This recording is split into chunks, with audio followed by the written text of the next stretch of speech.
El gobierno actual, encabezado por Juan Manuel Santos, está liderado por un sector de la burguesía, llamémosla tradicional, de las familias que tradicionalmente han tenido el control político del país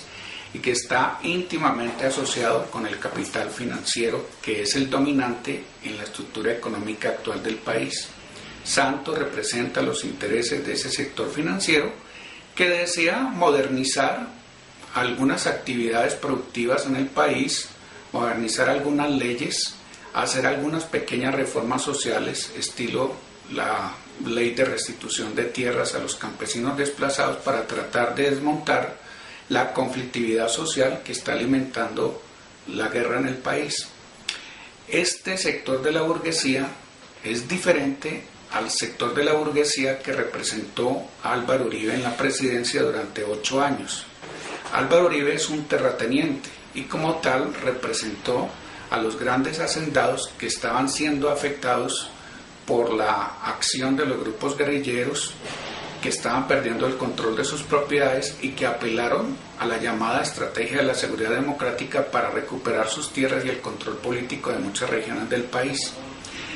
Este sector de hacendados no está interesado en ningún tipo de reforma social, lo que está interesado es en mantener el sistema de propiedad agraria feudal, semifeudal, tal como está instalado en el país en la actualidad. De ahí las diferencias entre los dos sectores, que se han visto todavía más claramente en los últimos meses en la oposición, no tan soterrada que le viene haciendo Uribe y el sector uribista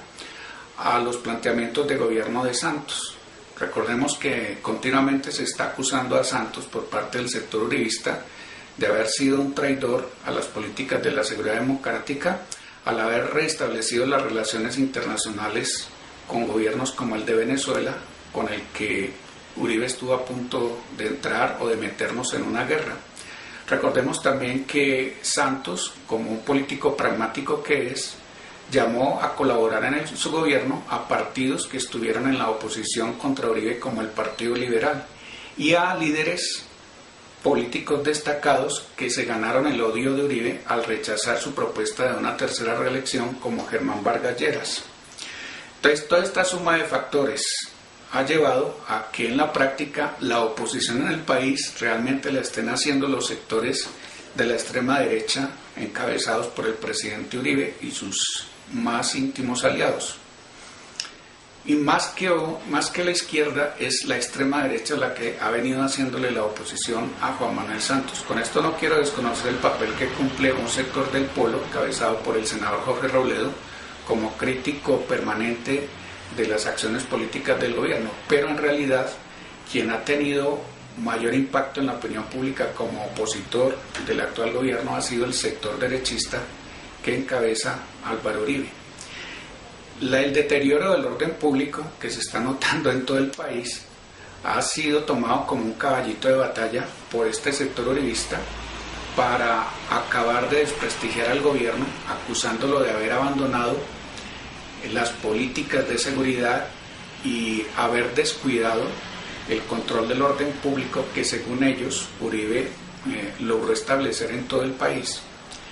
Estos críticos de la derecha se olvidan de que en la última etapa del gobierno de Uribe comenzó en lo que ahora llamamos el deterioro del orden público, por una muy sencilla razón.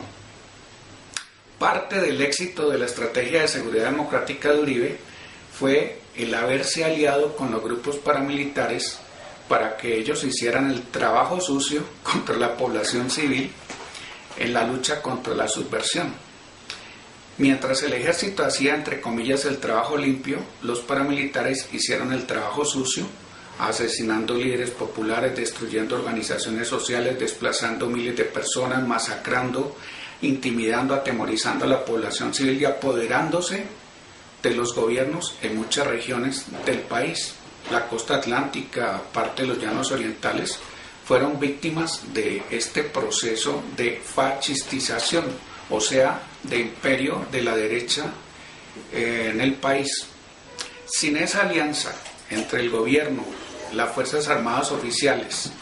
y los grupos paramilitares, hubiera sido imposible el éxito que relativamente alcanzó la política de la seguridad democrática. Tan oportuna y tan eficaz fue esa participación de los grupos paramilitares que el gobierno accedió a hacer un pacto político con los jefes de ellos y a premiarlos por el aporte que habían hecho a la consolidación de su modelo político. La propuesta inicial del gobierno para que se desmovilizaran, entre comillas, los jefes paramilitares era no garantizarles que no iban a pagar cárcel por ninguno de los crímenes o delitos que habían cometido y que no serían considerados como delincuentes comunes, sino como delincuentes políticos, lo que les daba una inmunidad frente a los procesos criminales que se les seguían en Estados Unidos por extradición. Además, se les permitiría conservar las tierras, las propiedades, todo lo que se habían robado en la guerra. Ese era el verdadero trato que fue desmontado por la Corte Constitucional,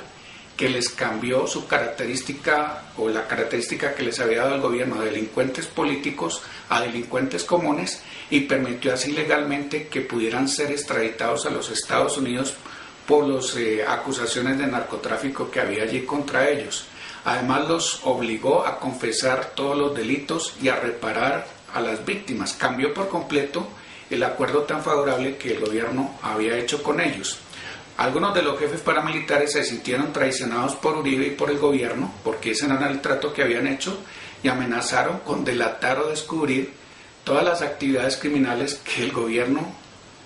y el propio Uribe habían hecho con ellos en los años anteriores. Viéndose presionado de esta manera, Uribe ordenó la extradición de los 14 principales jefes paramilitares de Estados Unidos con el pretexto de entregarlos por sus delitos de narcotráfico y así mató, como se dice popularmente, 2 pájaros de un solo tiro. Quedó muy bien con los Estados Unidos porque entregó los mafiosos que estaban reclamando desde hacía algunos años y apareció como un combatiente firme de la legalidad. Y por el otro lado, silenció a los posibles testigos de muchos de los actos criminales en que él, su familia y sus aliados estaban comprometidos.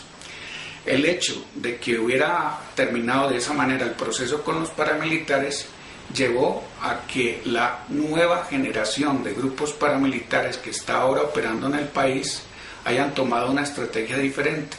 Estos neoparamilitares o BACRIM, como ahora son conocidos, ya no tienen como mampara la política de la lucha antisubversiva como la tenían los primeros grupos. Ahora están empeñados en tener control territorial, político en algunas regiones del país para favorecer los muchos negocios ilegales a los que se están ahora dedicando, que no son solamente el narcotráfico, sino la explotación minera, el saqueo de las tesorerías públicas, el microtráfico de drogas, las extorsiones, etc. Y como en ese sentido, al no tener ya la mampara de la lucha antisubversiva, eso le facilita el poder hacer alianzas o acercamientos con los grupos guerrilleros, como está ocurriendo en algunas regiones del país, como en el Cauca o Nariño, donde se están repartiendo zonas de influencia. Entonces, este desbarajuste de la antigua alianza entre paramilitares, Fuerzas Armadas y gobierno, que se produjo a raíz de las políticas de Uribe, es lo que está heredando ahora el gobierno Santos. Como ya no tiene el ejército, las Fuerzas Armadas oficiales, la alianza tácita que antes tenían con los paramilitares que le facilitó poner en retroceso a las guerrillas, ahora se está viendo ese vacío en el orden público, se está viendo el avance o el resurgimiento de la guerrilla. Además, la guerrilla cambió de tácticas, optó por una nueva táctica que es la tradicional de la guerra de guerrillas, y no teniendo que enfrentar la acción de los grupos paramilitares, se le ha facilitado el desplazamiento de la guerrilla en muchos territorios donde en determinado momento llegó a desaparecer o a tener que permanecer mimetizado dentro de la población civil porque el poderío del enemigo era demasiado grande y el control que se ejercía.